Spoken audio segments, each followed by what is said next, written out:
You paid the same price. You got 14% less. In 2022, Gatorade quietly shrank its standard bottle from 32 Oz to 28 Oz. Same shelf tag, same 249. That is a 14% price hike that never appeared on any price tag. But the strange part is not the shrink itself. It is why this method works better than a straightforward price increase, and who ultimately pays for it. And Gatorade is not the extreme case. Charmin Ultra Soft contained 650 sheets per roll in the early 2000s.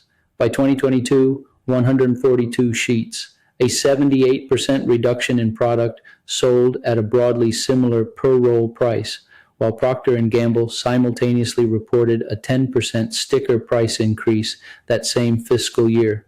So consumers absorbed both. Companies are not just raising prices, they are doing something structurally different and more effective. There are three distinct methods: shrinkflation, same package, less product; skimpflation, same price, lower quality; greedflation, using a real cost shock as cover to expand profit margins well beyond what costs actually justify. All three exploit the same two blind spots simultaneously: the way human perception is wired and the way government statistics are built. The ECB estimated shrinkflation alone added 0.5 percentage points of unmeasured inflation in the Eurozone in 2022, on top of official CPI. The sticker price is not the price. It is the starting point of a much larger calculation most people never make. Shrinkflation works because of a documented perceptual limit called Weber's law. Humans cannot reliably detect a quantity change below roughly 7 to 10% in a familiar package. Companies know this number. A 9% chip weight reduction is below the detection threshold. A 14% ounce reduction in a Gatorade bottle, spread across a redesigned label and a slightly shorter bottle, registers as nothing. The brain sees the price. It does not see the quantity. This is not consumer carelessness. It is a designed information asymmetry. The sticker price is printed in large font. The unit price, cost per ounce, cost per sheet, is printed in 6-point font on a shelf tag, if it appears at all. Lace bags between 2009 and 2022 held the same external dimensions, while chip weight dropped from 16 Oz to 13 Oz.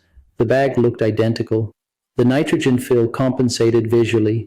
The 2016 Toblerone reduction from 400 grain to 360 grain triggered rare public backlash, specifically because the iconic triangular peak spacing changed visibly. Shape betrayed the reduction. That is the exception that confirms the rule. Shrinkflation only fails when the package shape forces the change into view. When it stays hidden, it stays permanent. Turns out, you are the one who pays, in quantity lost, not price shown. The UK's Office for National Statistics tracked over 1,800 grocery products that shrank since 2012 without equivalent price cuts, and launched a dedicated tracker in 2023 because the scale demanded it. Skimpflation does not shrink the package, it degrades what is inside or what surrounds the product entirely. That sounds like a minor distinction until you see who ends up paying twice.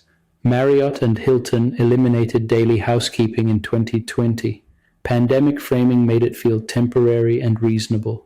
Room rates subsequently rose to record highs. The housekeeping never came back. The American Hotel and Lodging Association estimates the industry saves $1 to $2 billion annually by keeping that cut permanent. That saving does not appear on any invoice you receive. It appears in the margin line of a quarterly earnings report. Airlines ran the same play over decades. Average seat pitch, the distance between your seat and the one in front, fell from 35 inches in the 1970s to 31 inches by 2022. 4 inches of legroom removed, then monetized. Economy plus, extra legroom, preferred seating. Airlines now sell back the original standard for $30 to $150 per flight. U.S. airline ancillary fee revenue exceeded $30 billion annually by 2022, a revenue stream that barely existed before 2008. The crisis cover mechanism is the key. Supply chain disruption in 2021 gave companies a legitimate reason to reformulate, restructure, and cut. But BLS producer price data shows input costs normalized by Q3 2022. The quality cuts did not normalize. The crisis was temporary. The reformulation ratchet, as we will see, is not. That asymmetry is where the real story lives. So, shrinkflation exploits Weber's law, your perception. Skimpflation exploits ingredient and service opacity, your inability to verify what you are actually buying. Both were turbocharged by a crisis that has since eased, which raises the question you should be asking. If input costs recovered, why haven't products? The answer requires looking at two things: the ratchet that locks these cuts in place, and the measurement system that cannot see any of this. No toilet paper brand has voluntarily increased sheet count after reducing it. Not once. That is the ratchet. The cut enters under crisis framing. Consumers accept it as temporary. A portion of consumers habituate within months, resetting their reference point downward. Reinstating the original level now costs real money. Not reinstating it flows directly to margin. The incentive is asymmetric and permanent. Now layer in the third mechanism, greedflation. The hidden part is not the supply shock. It is the business model built on top of it. Economist Isabella Weber at UMass Amherst documented what she called seller's inflation. Firms in concentrated industries using public earnings calls to signal pricing intentions, removing competitive pressure to undercut rivals.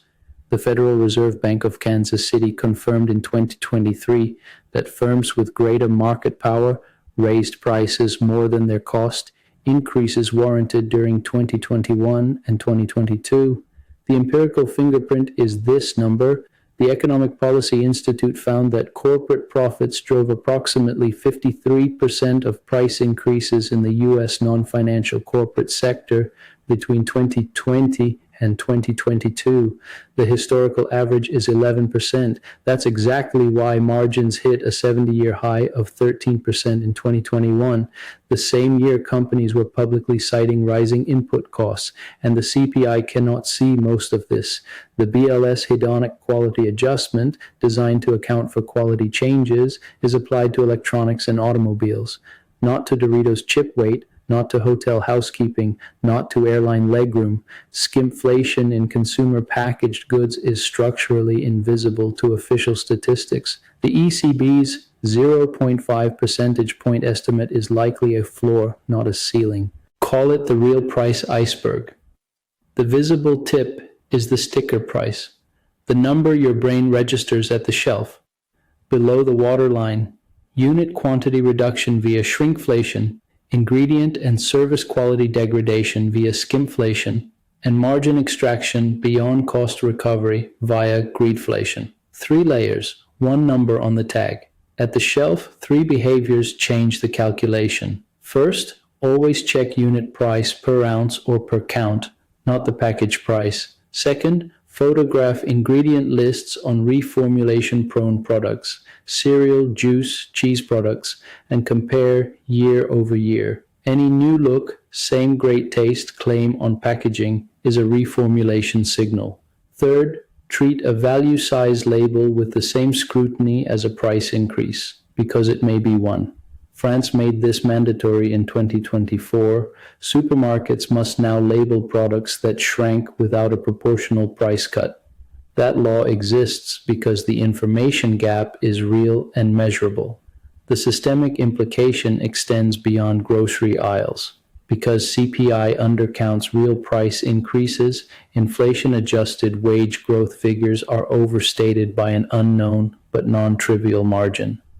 Workers negotiating raises using CPI as a benchmark are negotiating against an incomplete number.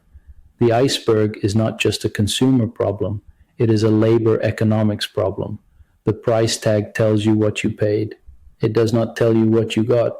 And now you have the tools to close that gap yourself. If you check unit prices differently,